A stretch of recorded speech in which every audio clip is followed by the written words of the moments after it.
Doug, I Yeah. mean, Doug, you can edit this out, right?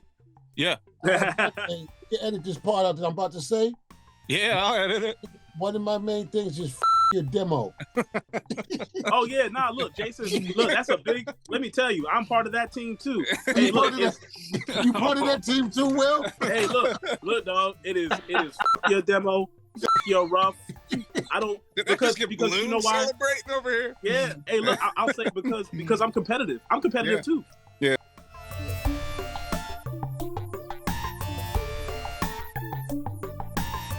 Start with the better converter. To have all this stuff and run it through a cheap converter, you're shrinking it down. You're losing a lot of the you're compromising your depth, your image, and you probably can describe that better than I could. But that's what I think from working on stuff. I know when I send people tracks, they always say they sound good, they sound big. I could have told them it went through, an SSL, a Neve Pre through an SSL, through Pro Tools, through this, and then sent, I'm trying to give that kind of a signal pack. Right. So, My plane or for stems. So would you say emphasis on capturing is really important? It's important. Yes. Yes, I mean, I would track through them. That's what I really got them to track through them. So I would track the drums and everything through all these different colors. And then if I wanted to do a hybrid mix and run them back through, we were doing that. But if I wanted a quick mix and I had enough heat on the front end, I'd just mix the rest of it through the box. But the essential thing was I just wanted the hardware for the color if I wanted to use it or not. Sometimes I don't. I just use the same two pre's that a lot of guys at their own studio have, and just stack it that way on a quick commercial. Hey, let me interrupt you, William. What's up, man? Oh, hey. What's going on, everybody? How y'all doing? Hey, man. Hey, William. this is William Bowser. I've known him on Facebook. We chat every once in a while. Great engineer. You can introduce yourself a little bit, and then we'll just kick into this recording technique and sort of like the modern way. That's what we've been talking about a little bit. But yeah, go ahead and introduce yourself, man. Hey, nice to meet you guys. As you heard, as Doug was saying, my name is William Bowser. Mixing engineer, full-time engineer. I'm no idea how long you guys have been in the business as well, but part of the community. So this is my 21st year. Voting member for the preamps. I'm the current DC, Maryland, Virginia AES chapter president. Okay. And let's see. And I am currently working out of my own space, as well as over at the studio of Republic Records. So it's awesome, man. It's awesome. I'm glad you can join us, man. And this is Morpheus. He was introducing himself a little earlier. I was going to chop the video up, but this is originator of hip hop R&B. Nice. Yeah. He's the real deal. He's a real humble man. So I give him much respect. And this is both good friends of mine. This is Freddie DeMarco, great musician, great guitar player, great tracking engineer. Noisemaker with the guitar. Pleasure to meet you, William. Yeah. Same up, here. Will. How y'all doing today? So I was thinking about this, man. This was me kicking it off, like modern recording. And William, you said something. And that's why I said, join the podcast, man, because I was talking to Morpheus about this, and it was like, just get your tracks right.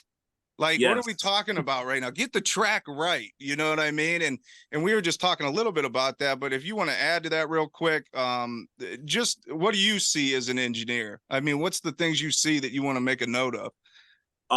The problems are basically at this stage of the game in our community. The problems are now overtaking the solutions, which we've had for generations now, like literally engineering generations. We've solved a lot of the issues that are now becoming prevalent again. Right. And it doesn't make any sense. Right. I understand people working on a budget, but there's what I've realized is this: there's a time and place to be budget friendly, and then there's a time and place to be work oriented. Yeah. And good point. I think a lot of young engineers are drilled in their head because of the internet that, hey, you can get this for a fraction of the price.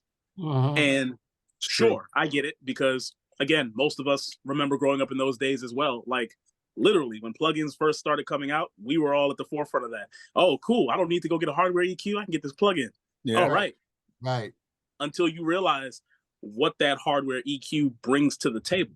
Right. And I feel like the generations of us doing this are kind of going unsung because for some strange reason they just don't get this. It doesn't get the information doesn't get the same push as the tools.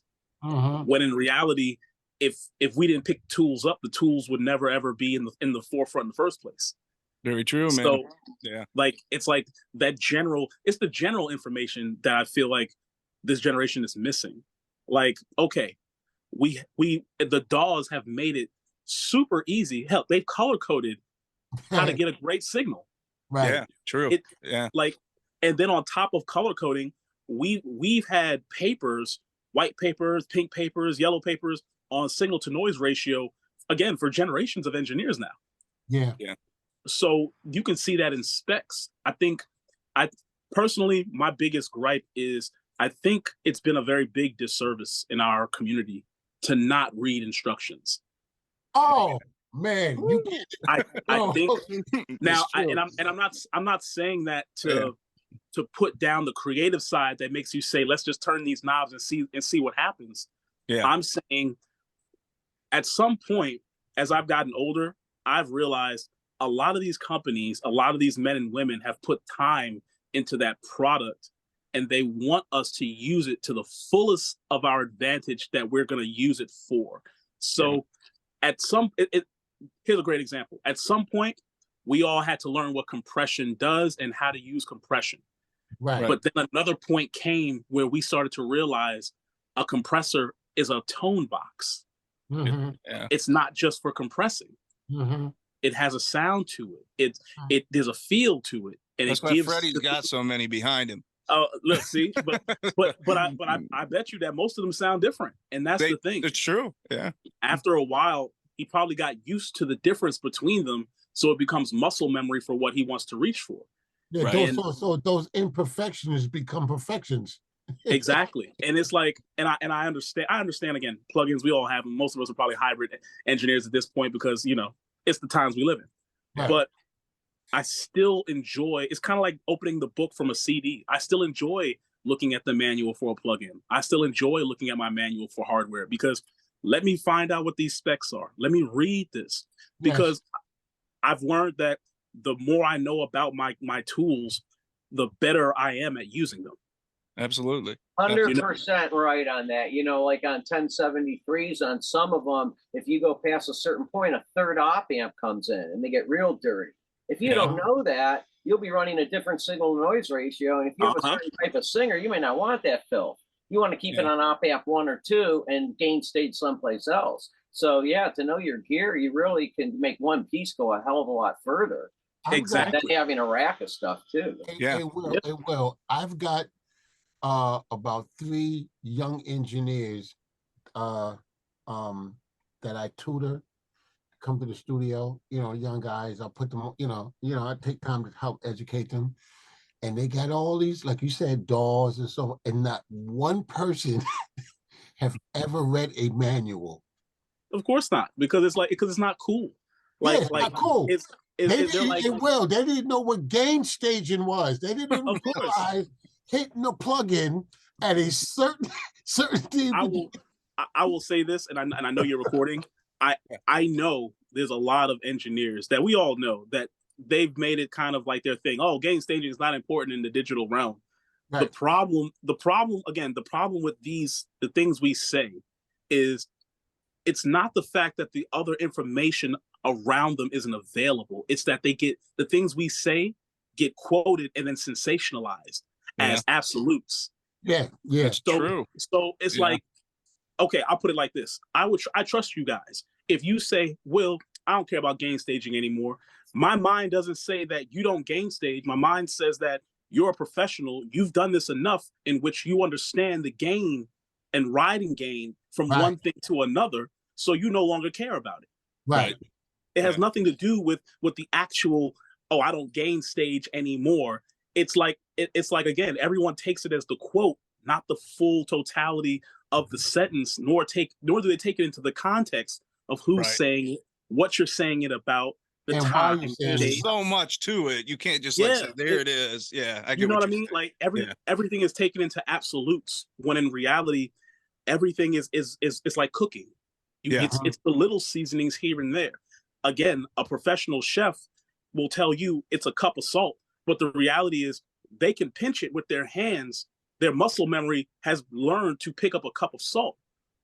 Yeah, that's a good analogy. Freddie's said that as well. Like with the, I mean, because I work with a chef, a guy that's actually a chef. It's a good analogy because it's like, yeah, you just know what to go for. You know what you need. You could take that and you could get all this. How would I say this? I'm trying to say it in the right way without being unpopular. Yeah, but being politically correct. Yeah, politically correct. But it's like there's so many different ways to cook the same dish. Not everybody's gonna cook a good one. That makes I would say I better leave it alone because I'm not trying to go down there. I'm just gonna leave it alone. I'm just gonna leave it alone. It's like there's a reason why you go to grandma's house for macaroni and cheese. Yeah, you go to grandma's for macaroni and cheese. Exactly. That's a good way to put it.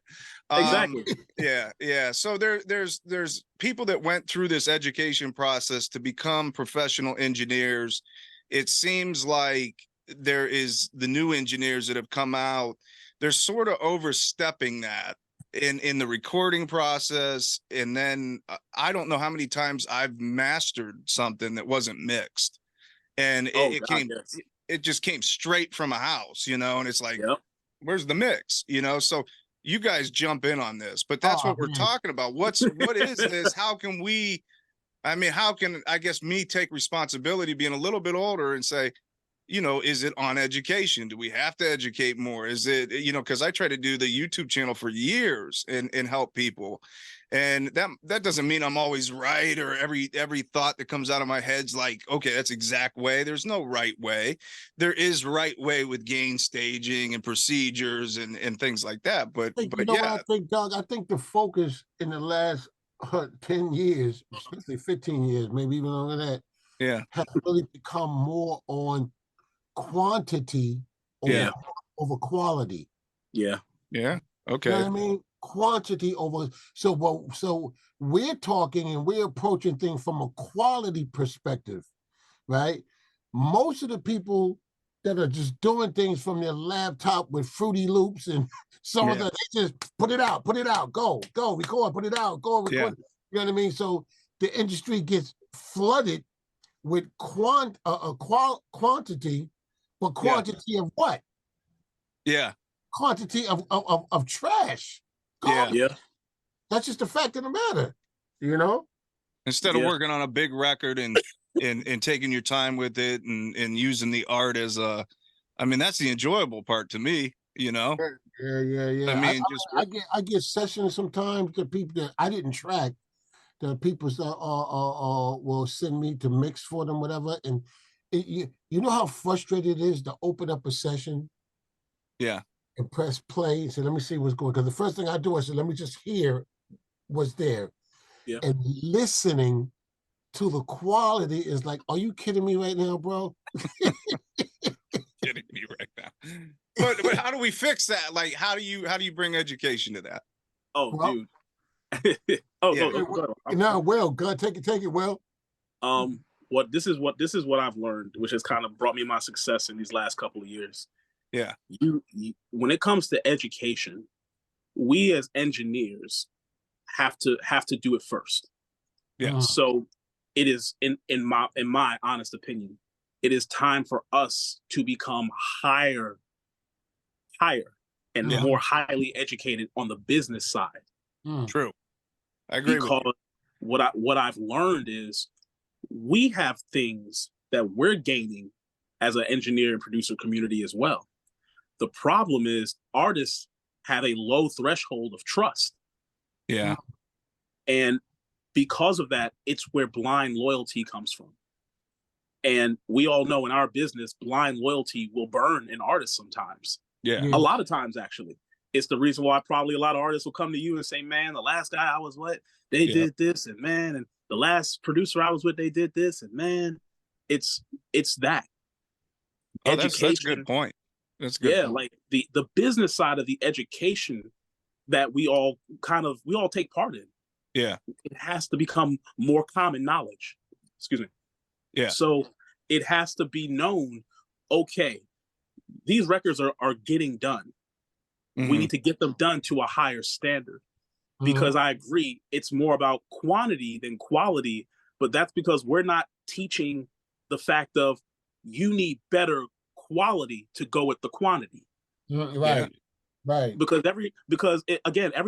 everything seems to be very incomplete sentences. You know, like people don't realize the quote, what is it? That you're, like master of, what was it? I forgot how that quote goes. Where they basically jack of all trade, master of none. Master of none. That quote goes on further though. Yes. And that's how I feel like we are in our industry right now. It's like when someone says, "Oh, you got to have a catalog in order for labels to really take you serious, and you want to get the best deal because you got to have substance and all this and that." But then it stops. But the reality is, the quality of that catalog is what really matters. Yeah. What are you doing with that catalog? How many numbers is your catalog actually doing? Is it bringing anything in? Who's a part of the catalog? Did you do the paperwork on it? Right. Did you do all your registrations for it? Yeah. Like before, back in the day, the biggest question we had to ask anybody was, did you register with BMI or ASCAP? And did you copyright it? Those days are over. Yeah.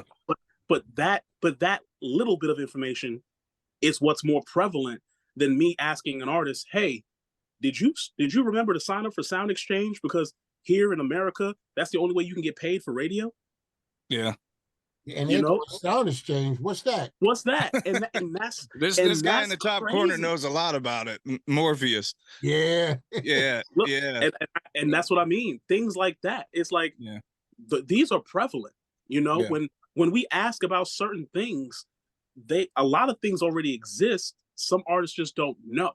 And then it makes us as a community look bad or ignorant because it's already out here. So great example of it. Prime example. I've talked to a lot of engineers that want to start like an engineers coalition, engineers union and stuff like that. I really go, well, we have something similar to that already. And they'll go like, what? And I'll go, well, why don't you go join the Recording Academy?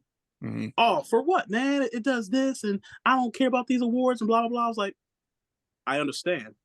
But the Recording Academy has something called Music Cares, which caters towards the things that go on in our life. So like when I had that conversation last time, it was literally the day after I got an email from the Recording Academy and Music Cares talking about, hey, open registration is now open for healthcare if you'd like to sign up. Yeah, stuff like that. Yeah. Things that are important to our lives. Right. Dental, eye, health. I mean, dude, sign up.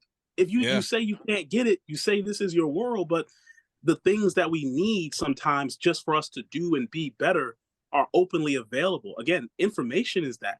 Yeah. And I just feel like it's like that lack of higher information and higher education that keeps a lot of people, artists, especially younger artists, it keeps them in that one space.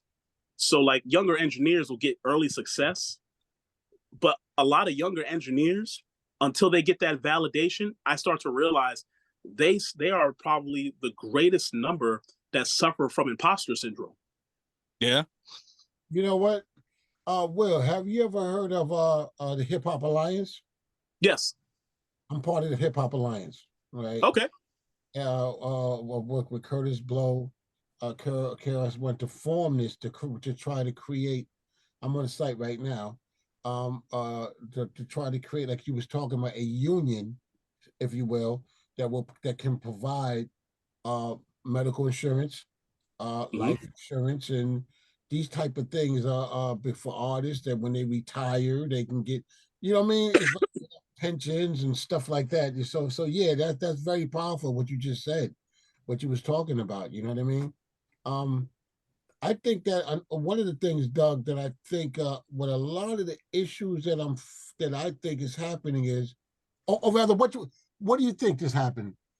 Um, we're engineers, we're mixers, right? So things eventually land on our table, on our desk, right? Do you see the problem as people on tracking themselves? Yes. See, they're recording and tracking themselves, right? Yes. Am I right? Right. And that's where, like I said, they give it to us and we're supposed to solve the problem. You know what I mean? We're supposed to solve. There's no checks and balances for when an artist records themselves. That's Like right. I am 100% cool with artists recording themselves if there is a professional that they can go to say to have that, hey, what do you think? You know what I mean? Because this could have been solved with you just re-recording. Right. Because all it takes is one phone call for someone to say, "Ooh, that's distorted," and they go, "Oh, I'm sorry, it sounded distorted because I'm listening on my Beats headphones." Right. Yeah. Because they want it loud. So what did they do? They cranked up the master output. Little do they know that when they exported their stems, they probably have a button click that says export through master fader. Right. Right. Yeah. Right. And then everybody's screwed. You know what I mean? Freddie, what do you think? What do you think about that? Or the music is so loud when they're recording. They're recording their vocals up louder to try to compete with the music. Thus, they clipping their converters coming in. Sounding horrible. These converters only have 110 dB of headroom. You can clip them on purpose though if you really want to, but I've helped guys, like I do like private classes, stuff like that, but just like turning up the headphone out. I mean, it's like turn it down in the session, turn your pre's down, let's turn up the headphone out, like stuff like that.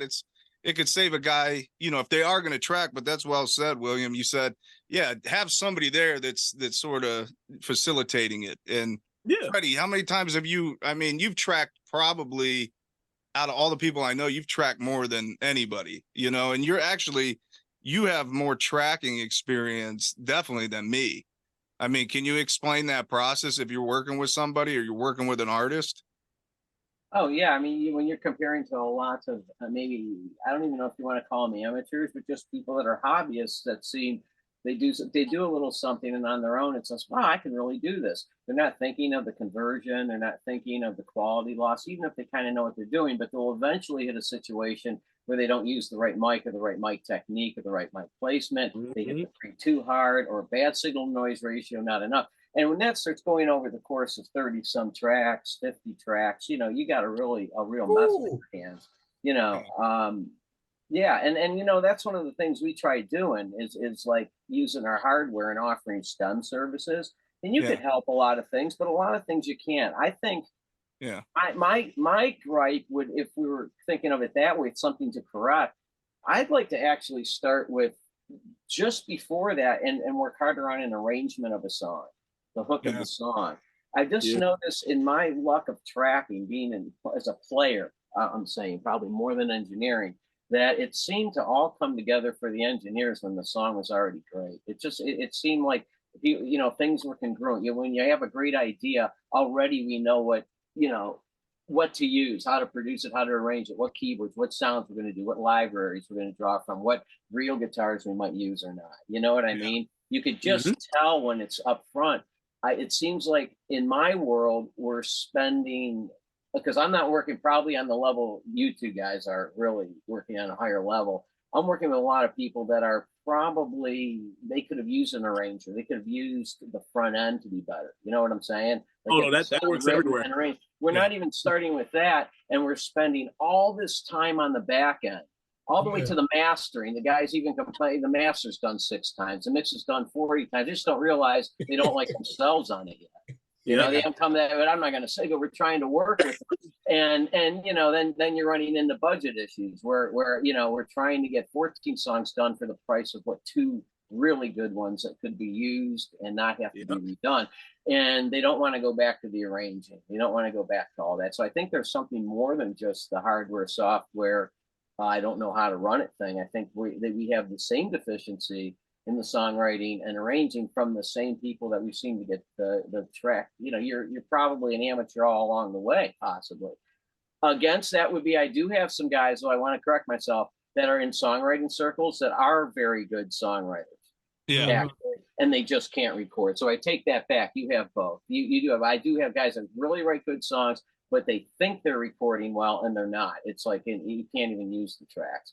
So I'd say the tracking is important. I think more of the problem is there than in the mixing, because Right. you could correct the mix. You could get some advice. You can go online on forums even and kind of. But if it's tracked wrong, what are you going to do when it's distorted or the thing? It's so brittle. I've even had people I know, they didn't even realize they were on a figure 8 pattern, and they're wondering why we're not getting a tight sound off the get-go. You know what I mean? I'm trying to go complicated, play with phasing, and it gets into this big mess. Boy, if we would have tried this hard and just the lyrics of the song, we may have had a better start. Yeah, that's true, man. You know what? Let me add this, right? This is so funny, right? What you just said, because today everybody's what a lot of people are doing today, they're cramming everything into one thing now. Now watch this. They don't know a tracking engineer is different from a mixing engineer. This is good. Keep going. This is different from a mastering engineer. Yeah. Oh my goodness. These people today are cramming everything. I'm doing everything. And it's so funny because when I really got into years ago in the early 90s, late 80s, early 90s engineering, I had to teach myself, I had to train my mind to what I was doing because I was forced to do all three. But what I did was I said, okay, so in my studio, I used to have 3 hats. I had a white hat, a black hat, and I had a red hat. And depending what hat I had on, that I would put on, would keep me mentally in what, on what I'm doing. So if I'm recording and tracking somebody, I'm not thinking about the mixing. I'm not thinking about the mastering. So my mind was just focused on the tracking. And like you said, capturing and making sure all these things are right. Now, when it came time to mixing another day, I would put on my black hat. So now I'm focused specifically on that description. You feel me? So, but what is nowadays, like I said, guys, like we said, are doing everything, and there's no compartmentalized, if that makes sense. You know what I mean? Yeah. So having to do that, and I don't knock anybody. We do what we can, but if mentally, if you don't have that, okay, I'm tracking. Okay, today we're recording the song, guys. Cool. So in recording the songs, we have the red hat on or the white hat, so to speak, mentality. So I'm literally focusing on tracking, recording, making sure I capture this properly. Yeah. Yeah. That makes sense what I'm saying? Yeah. And that's one process. Yeah. Yeah. One different process. Completely different process. You know what I mean? So with lack of microphone selection and good preamps and that, would we probably agree maybe that's the first biggest really problem in getting a great mix is it's just not track healthy enough. And Morpheus and William, come back at me with that. Like, have you, on the level you guys deal with, you may not see as many bad tracks as I do. I don't know.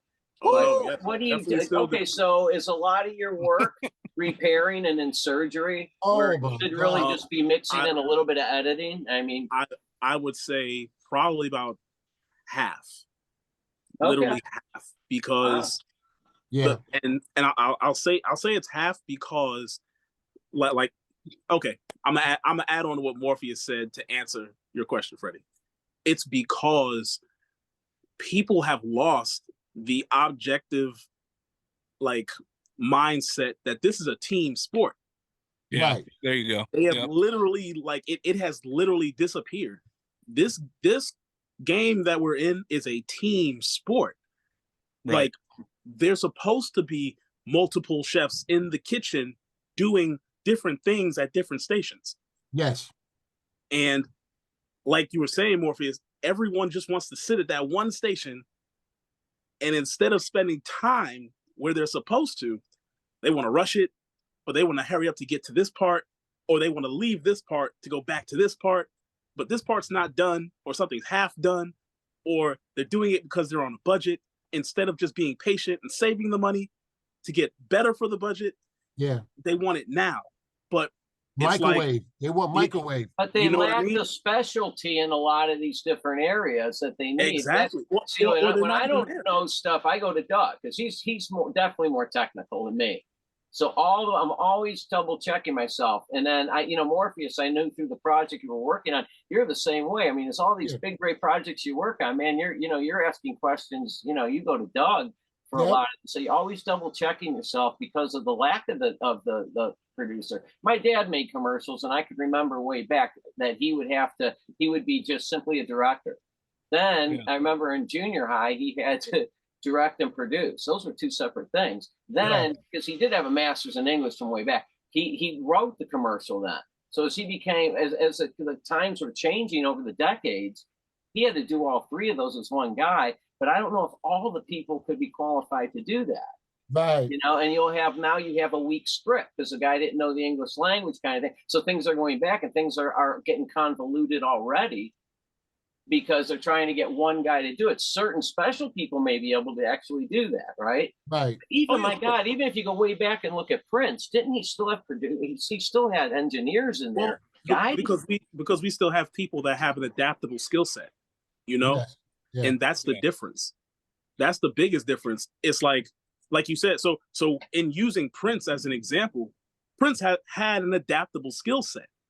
Yeah. Yeah. So he was like, I want to play all these instruments. He has a whole band.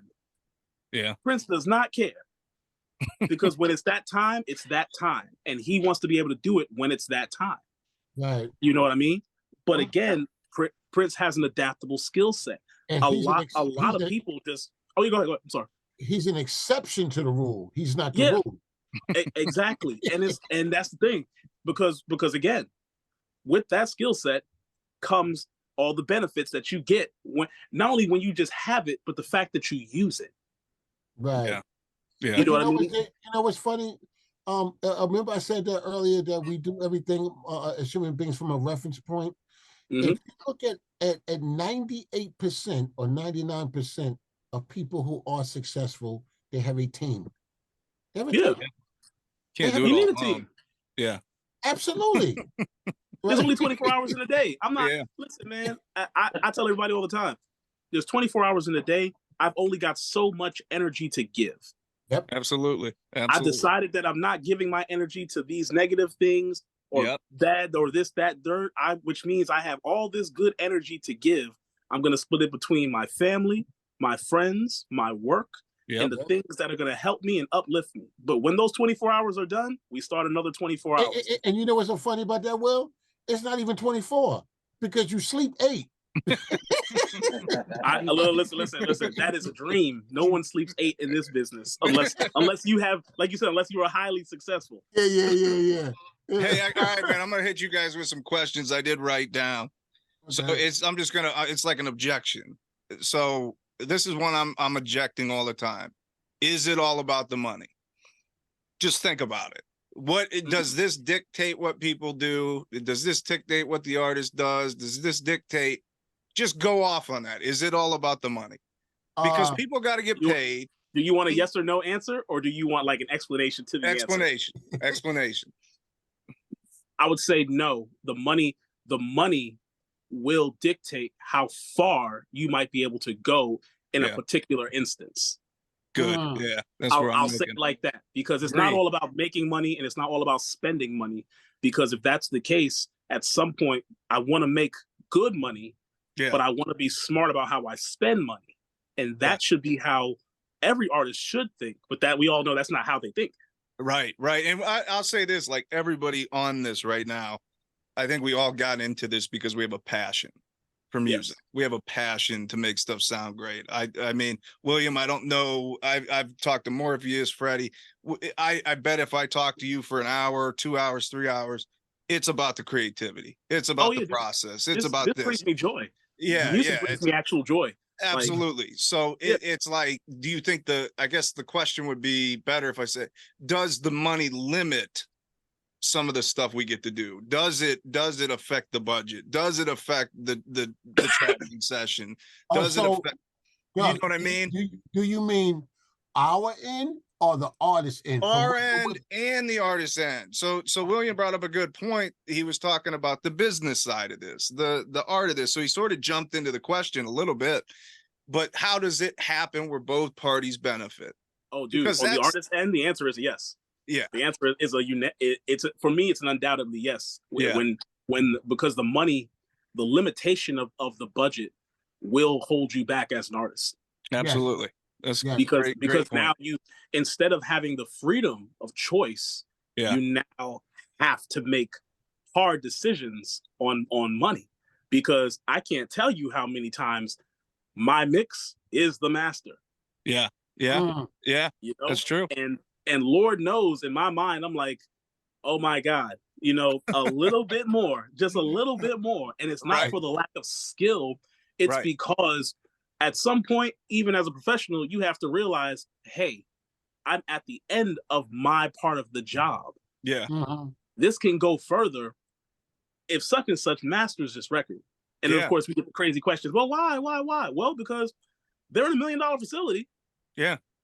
Well, different speakers, different this, different ears. They're giving me the discount here. They're going to give you the most amazing record to take it to the place that we're trying to get it to.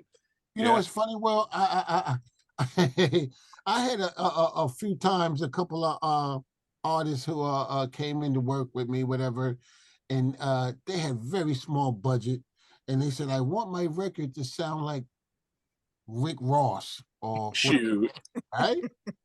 So I'm like, okay, and I'm like, so you think you're going to get a Rick Ross record for $100? Right? Watch this now. So it's like, excuse me, bro. I was like, bro, if they spent $20,000-$30,000 on that record, if they could have did that for $100, why spend $30,000 if I can get it for $100? Yeah. So it's been realistic. It's really been realistic with people, and let them understand, like you just said, this can go as far as you can, pour gas in the tank. Yeah. It can go as far as, if you have a limited budget, on our end, we're going to do whatever that we can. You follow me? But this can go as far as your budget. Yeah, but I've had a lot of problems with non-funded acts, like the band's paying for it, or if they're just paying studio time as they're going, as to how they want to do it. They set so much money aside, and then they say, we want to do these 10 songs. And I said, well, to really do them right, I'm going to have to edit and do this really properly. We're going to double tracks. We're going to get a Melodyne timed up. Everything's going to happen. We're going to really be decisive on this stuff. I'm going to go deep editing to compete, I'd rather do 3 songs for the kind of money you're talking about. And I'm not trying to rip you off. I think that's how it should be. We're going to have to work at a more rapid pace. And the type of things that happen in my world, like Doug and I were working on a project and they brought the producer in, and it was a prog record, and they wouldn't compromise. They wanted to do 14 songs. And I said, we could do 4 and slam them. And I think that's how you should be represented. They decided, they had a manager as well, but they brought this producer on because he had success with his own stuff, and he produced a few people. And he was a good producer. Yeah, it was great. He said something brilliant. They weren't all on the same page. The drummer was getting really technical, way over budget. The more technical I would like to be if we committed to 2 to 4 songs, not the 14. And we realized we had a week. They locked my studio out for a week. So we did have limits. Well, what happened was we were in a session, and he wanted me to, and they have long songs, it's prog type stuff. So he wanted me to do level adjusting on the hi-hat. And the producer cut him off right there and said, guys, this project isn't precise enough to be worrying about that. When you're a live band, I get it. If we have programs, I can automate a hat real quick. But what's going to have to surgically be done to do this, and then decide if you like the tone difference from it. And all, he didn't want to go down that road, and he shut him off at the knees. Well, I don't always have a producer to do that to guys. So we're in a negotiation, and I often end up compromising a little bit, which I'm happy to do because I teach music as well. So if I could, I don't just make my living off. So if I could lower my price to make a kid to finish this, of course, I'm sure you guys have done the same. But I'm not doing that more often than I'd like, because we can't make the decision up front to do with less with the money and do it more, do it good. That's a big problem in my world. Hey, Doug, real quick, one of my pet peeves that I have is that you might encounter this. Who, me? Yeah, well, you might have encountered this before. When you get an artist or artists, right, who are very cheap in investing in their project, right? Mm-hmm. But they'll come to the studio with $700 a get high. Yeah. Oh, Yeah. Lord, yes. Yeah. You got champagne bottles, you got an ounce of weed. I'm like, And damn, groupies. And a whole bunch of groupies. Yeah. Right, so I'm saying, well, damn, boy, you got about $1,500 of get high. Yeah. But you only want to spend $300 on your project. Yeah. It's like your priorities are screwed up. You feel me? So I will say, so for me this year, that being one of the things, but not the only thing. Mm-hmm. I ended up taking my studio private. Yeah, I did that a while ago. I did that too. And, Yep. And that might have been one of the best things I'd ever done. Yeah. For my career and my sanity. Yeah, your mental health. Yeah. You know what I mean? Because at the end of the day, it funnels everything to me directly. Yeah. And I literally have like no more online booking. No, it's coming to me. It becomes yay or nay. Yeah. Mm-hmm. And at that point, it becomes having the discussion of like Freddie was saying, at that point, we have that discussion. Well, cool. Here's the negotiation. This is what I charge. And it because I have, again, friends like you guys and all of us being in our industry for as long as we all have like higher up crazy friends that do wild things. Like, so they've dealt with bigger artists. My biggest thing that I learned this year was I learned what my value was. Yeah. And I learned, and the one thing that I thank God I learned this year before I accept anything from anyone when it comes to mixing, send me the record. Yeah. Let me hear the record first. Yeah. And my price is determined on the sound of your record. Yeah. And you've been doing some big records, correct? You've done a lot of great stuff. I've kept up with you. I mean, so you're probably getting more work so you can be choosy. Would that be accurate? Yeah. Well, it's not even the choosy aspect of it. It really comes down to, again, my work played a bigger factor than the choosy part. Because the choosy part is what I was in the beginning. So probably about 3 months in, so like around March, April, I became choosy on things. But then, obviously, because of life being life, it's like, okay, some records I'll let slide. But then, again, my self-worth really kicked in around June. And that's when I started to realize, hey, look, this is time consuming and it is damaging to me because it's not just editing that we have to do. It's like reconstructive surgery at this point. Yeah. And you're paying me to mix your record, not edit your record. So are you suggesting to price it based on, you listen to the rough and you can kind of tell where the tracking is and you're pricing according to how much damage? Yes, sir. If I have to do, again, at this point, I'm comparing myself to a surgeon. We can be in the do no harm territory, or we can be doing reconstructive surgery on a car accident. Absolutely. If I have to do reconstructive surgery on a car accident, you might get the lower end of my label price. Yeah. Because the reality is we have to work. And it's not even just it. Like there's times when I've edited records and I've enjoyed myself editing the records. Yeah. But when we have to fix things that are just, no, I understand the difference. Yeah. You're into. But where's your limitation? You have a limitation, like it's to, like the guy says to you, well, I get all that, but let's just not deep edit it. Well, what do you mean by that? We're going to have things not great in time. You just won't do the project, right? Nope. I'd rather go and do it. I'll say it like this. It then comes to me and I go, okay, that's fine. But the thing that I was always told, hey, look, it's always better for you to do it right the first time and pay once instead of doing it wrong and then paying twice.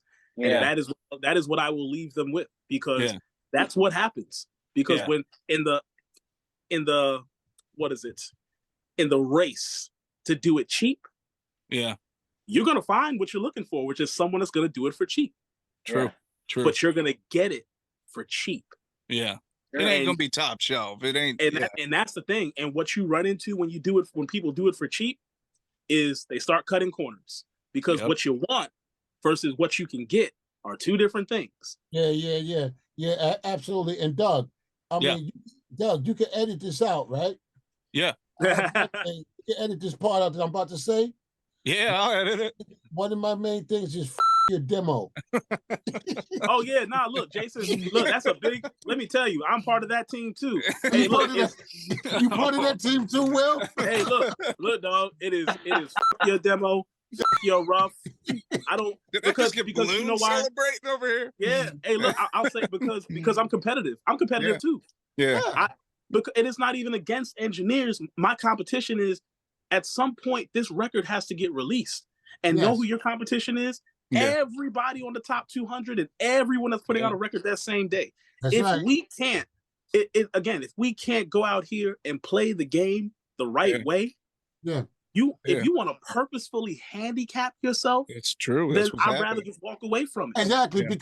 because what you know how to do is your art. That's art, right? Yeah. So if you're happy with your demo, what are you calling me for?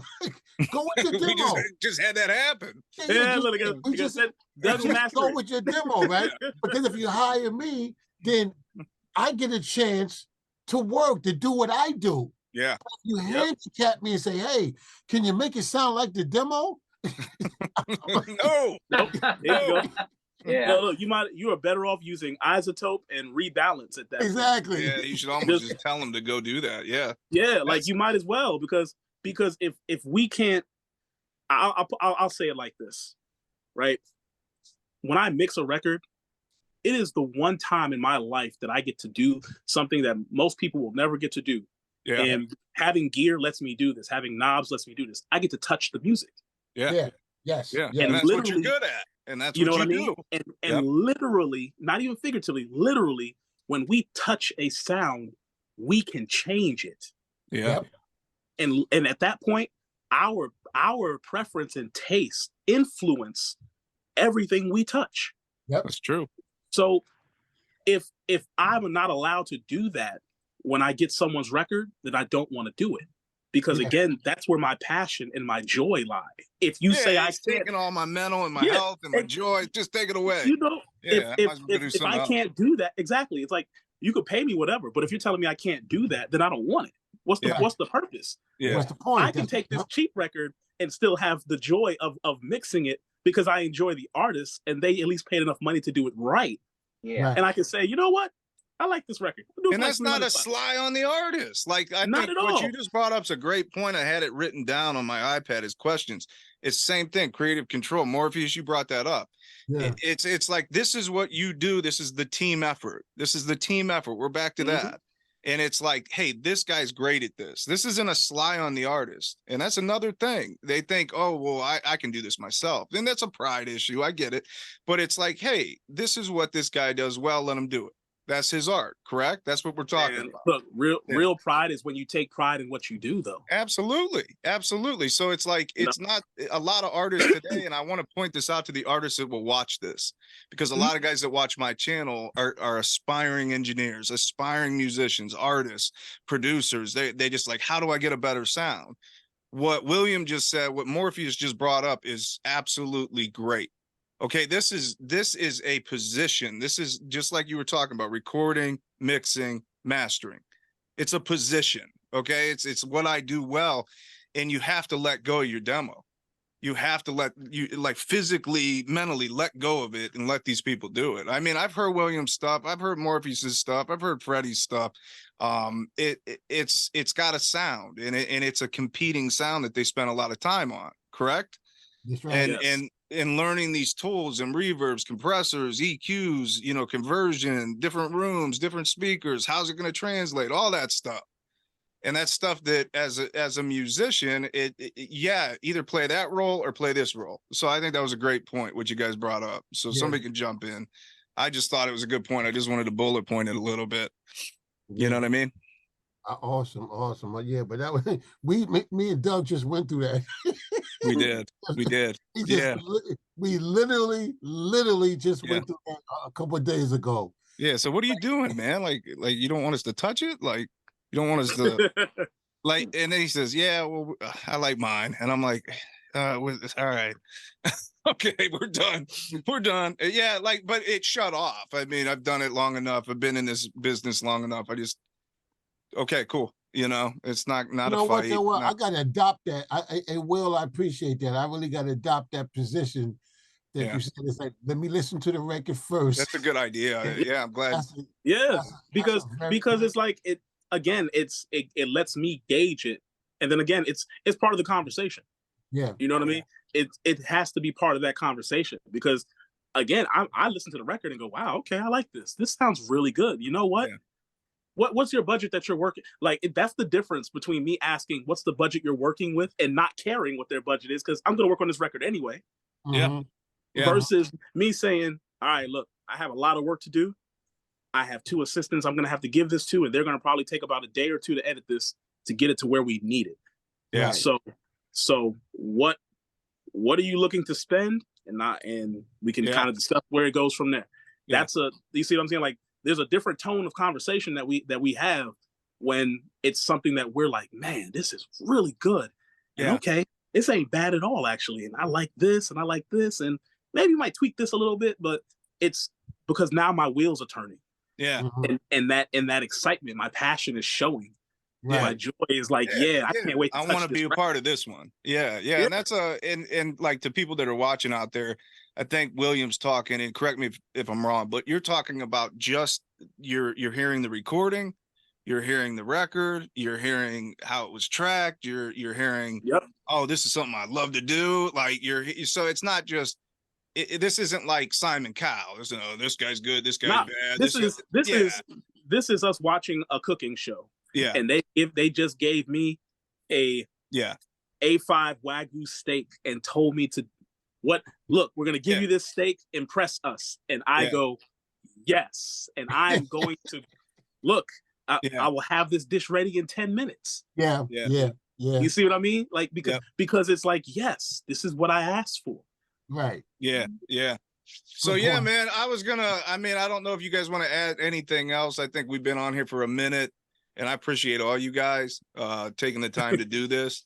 I'm going to give you guys just like a little bit of time to just shout out, anything you want to shout out, talk about anything you want to talk about, bring up something that, is on your mind. Because I want everybody here, everybody in this chat is a professional, has done professional work, has worked on professional records. So I'll start up in the top left on my screen with Morpheus. Yeah, man. This was great, man. I appreciate the conversation, man, and being invited to add my 2 cents in it. So one of the main things, I guess, man, is just like what we really trying to do is educate and talk to the artists and people out there. Because unfortunately, to be honest, us engineers, we don't get our due. No. You know, you don't get our due. Because think about it, when you hear a great record, it's on the radio, blah blah, whatever. You think about the artist, right? The average consumer. Oh man, it's the artist. But who's behind that made that record sound like that? Yeah. You don't get ours. You know what I mean? We really don't get ours. So that's one of the things I want to aim and push for. That I want to try to educate and push for us as engineers. You know what I mean? Because we're the pilots of the plane. Yeah. We're the one that's flying that plane. Often taken for granted. Yes. So based on it's like a cook, right? Like you said, Will, like a cook, right? Now, depending on the chef, will determine how that meal comes out. Yeah. You feel me? Because that chef could destroy that dinner, or that chef can make that the best meal that you ever had. Yep. Right? Am I correct? Yep. So that's all I really want to say in that, man. So I want to thank y'all, man. And this has been great. Oh, yeah. Absolutely. So you want Freddie, man? Morpheus, I can put your information at the bottom of the video. Yeah, absolutely. Like you open for mixes and stuff, right? Yeah, but I'm gonna have to adapt though. Will send him the demo. Yeah. I'm like, Will just make my brain go. Yeah, it was that was good, Will, man. That was we're taking gems from you right now.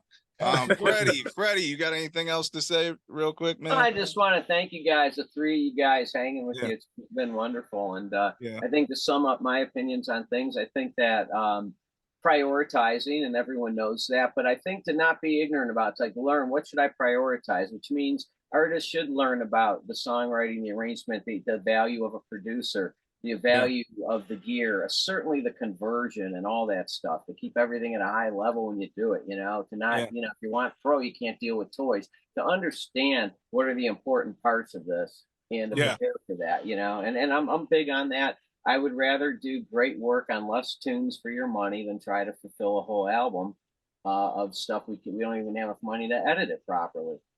So that would be my message to based on what we talked about. Good point. I had a lot of fun, you guys. Thanks a lot. And, this is fun. I want to start doing this more, and hopefully you guys will come back because it's fun. You see like-minded people doing the same thing, and so I'm gonna go to Will. You got any last thoughts, man? Well, one, I wish I was on part of that with the conversation about conversion and clocking and things of that nature. Because, dude, those are like the unsung heroes. You got the Pure 2, don't you? You got the analog stuff. We'll shoot them out. You got a 10M? Do you got a 10M? Before we go, I have a oh my goodness. You got the other clock, right? Yeah. Well, you know, I didn't do the 10M part. I ended up getting a oh my goodness, not a Fossil. Of course, I'm like my mind goes blank. Of course, you sent me it. I think you sent me it. You said, "Have you tried it? It's got more punch or something." Yeah, it had a clarity because my friend in Canada, he had bought a 10M from here in America. Yeah, and he already had the 10MX, so he was going for a certain sound. Yeah, and he let it come to me. So I could send it off to him using his FedEx thing, right? Yeah. So I had it for like a week. There was a warmth to that clock. Yeah. That I couldn't put my finger on. Mm-hmm. And it was so weird because it's like, you know, the online community is like, well, if you can't export it and do a null test, it doesn't quantify as you hearing anything. Yeah. You know what I mean? Snake oil. like our ears mean absolutely nothing. Now I'm not saying our ears are perfect. Right. But you know, I know what I hear. Now, from a purely scientific standpoint, the whole purpose of a clock is to help keep things that are digital aligned that we use in our system. Yep. I mean, we live in a hybrid world. Why would I not want all these digital pieces that I have to be properly aligned? And then on top of that, from the clocking to go through amazing conversion that have X amount of headroom. So that way, again, I can push, I can compete, I can make sure things, hey, look, the whole purpose of us having that headroom is just in case. Yeah. You need to push it. You know what I mean? Like it's the artistic part of us that said, well, let's clip these converters and see what happens. Absolutely. Yeah. You know what I mean? You know what? Quick question for that. Hey, let's sign up. What converters are we using? What converters are you? Same one I got, I think. Man, look, Pure 2 mastering converter, man. I can't let her go. I'm using. I got an Amari up here too. Look, Doug's the reason why I'm looking at the Amari still to link them together. Yeah, Doug keep pushing for me like, yo, because I use Burl. I'm a Burl converter. Yeah, Burl. You know, Burl, I love Burl, but Doug for the longest been going, man, you got to get that Amari more. Or the Pure 2. Like that still is like it's a go-to. The Pure 2 has a width and like this top end boost to it. Yeah. That really, really lends itself to modern sounding records. Absolutely. 100% what you just said. And and it's like again, it's the reason I can't let it go.